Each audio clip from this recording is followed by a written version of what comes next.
ഇന്നുണ്ടല്ലോ കർഷകർക്ക് ഉപകാരപ്രദമായ ഒരു വീഡിയോ ആണ് കേട്ടോ. അതായത് ഈ ജാതിക്ക ഉണക്കാനും കുടപ്പുളി ഉണക്കാനും കൊപ്ര ഉണക്കാനൊക്കെ നമ്മൾ വർഷക്കാലത്തെ നല്ല പ്രയാസമാണല്ലേ. അപ്പം ഇങ്ങനെ ഒരു പറ എന്നാണ് നമ്മളുടെ നാട്ടിൽ പറയുന്നത്. അങ്ങനെ ഒരെണ്ണം ഉണ്ടാക്കിയിട്ടുണ്ടെങ്കിലുണ്ടല്ലോ ഒരു 5 വർഷത്തേക്ക് പിന്നെ തിരിഞ്ഞു നോക്കണ്ട കേട്ടോ. അപ്പം അതെങ്ങനെയാണെന്ന് നോക്കാം. ഇതിൻ്റെ പണി സിമ്പിളാണ് കേട്ടോ. 4 ആംഗ്ലയറുമ്മ 4 വശത്തും ഒരു പട്ടയാണ് കേട്ടോ വെൽഡ് ചെയ്ത് പിടിപ്പിക്കുന്നത്. അപ്പം ഇതേ ഇത്രയും വീതി നമുക്കതിന് കിട്ടും.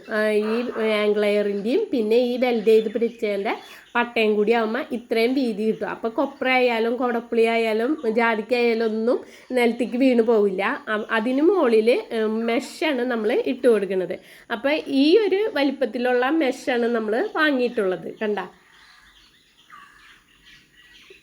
അപ്പോൾ ജാതിക്കൊന്നും ചോർന്ന് പോകാത്തൊരു മെഷാണ്. എന്നിട്ട് അത് 4 സൈഡും ഒപ്പത്തിന് നമ്മൾ കട്ട് ചെയ്തെടുക്കുകയാണ് ചെയ്യുന്നത്. കറക്റ്റ് സൈസിന് നമ്മൾ മെഷ് കട്ട് ചെയ്തിട്ടുണ്ടെന്നുണ്ടെങ്കിൽ നമുക്ക് സിമ്പിളായിട്ട് ഇത് വേറൊരു പട്ടയും കൂടിയും വെച്ചിട്ട് ഫിറ്റ് ചെയ്യാവുന്നതാണ്. അപ്പോൾ അതെങ്ങനെയാണെന്ന് വെച്ചാൽ ഇതേപോലെ മെഷ് ഉള്ളിൽ വെച്ചിട്ട് നമ്മൾ ഇതിൻ്റെ മുകളിൽ ഒരു പട്ട ഇട്ടു. മെഷിൻ്റെ മുകളിൽ പട്ട ഫിറ്റ് ചെയ്യുന്നത് മെഷ് അനങ്ങാതിരിക്കാനാണ്. ഈ സ്ക്രൂ ചെയ്ത് പട്ടയും കൂടി ഇടുമ്പോൾ നല്ല ടൈറ്റിൽ നെറ്റ് വലിഞ്ഞു നിന്നോളും. അപ്പം നമുക്ക് ജാതിക്കൊക്കെ ഉണക്കാനായിട്ട് സിമ്പിളാണ്.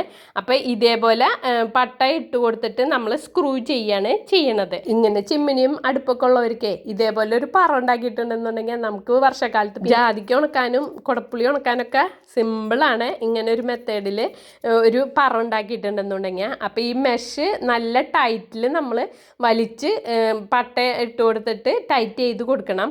അപ്പം അതിനായിട്ട് നമ്മൾ ഉപയോഗിക്കുന്നത് ഈ ഒരു നട്ടും ബോൾട്ടുമാണ് കേട്ടോ ഉപയോഗിക്കുന്നത്. ഇത്രയും വലിപ്പമുള്ളതാണ് ഇട്ടേക്കുന്നത്. അപ്പം നല്ല ടൈറ്റിൽ ചെയ്ത് കൊടുക്കണമെങ്കിൽ അപ്പോൾ ഒരു അല്പം കട്ടിയൊക്കെ വേണമല്ലോ. അപ്പോൾ ഈ ബോൾട്ടും ഇതും മുറുക്കി കഴിഞ്ഞിട്ടുണ്ടെങ്കിൽ നല്ല ടൈറ്റിൽ നിന്നോളൂ കേട്ടോ. അപ്പോൾ ഇതാണ് നമ്മൾ ഉണ്ടാക്കിയ പറ. ഒരു 7 വർഷം മുന്നേ കേട്ടോ നമ്മളിങ്ങനെ ഒരു പറ ഉണ്ടാക്കി വെച്ചിരുന്നത്.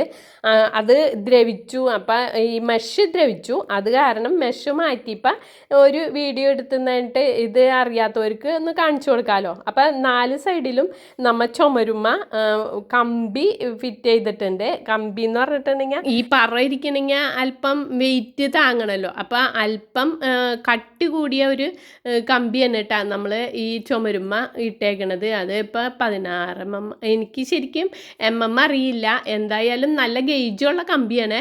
അപ്പം ഇത് പറത്തിന് ഭാരം വരുമ്പോൾ അപ്പോൾ ഈ ചുമരുമ്മ അനങ്ങാണ്ടിരിക്കണമല്ലോ. അതിന് വേണ്ടിയിട്ടാണ് ഇങ്ങനെ കമ്പി ഇട്ടുന്നിട്ട് അതിൻ്റെ മുകളിലാണ് ഈ പറ നമ്മൾ വെച്ച് കൊടുത്തിട്ടുള്ളത്. അപ്പം അടിയിൽ തീ കൊടുക്കുമ്പോൾ നമുക്ക് മുകളിൽ എന്തിട്ടാലും കൊപ്ര ആയാലും എന്തിട്ടാലും ഉണങ്ങി കിട്ടും. അപ്പോൾ ഈ വീഡിയോ ഉപകാരപ്രദമായെങ്കിൽ ഒന്ന് ലൈക്ക് അടിച്ചിട്ട് പോണേ.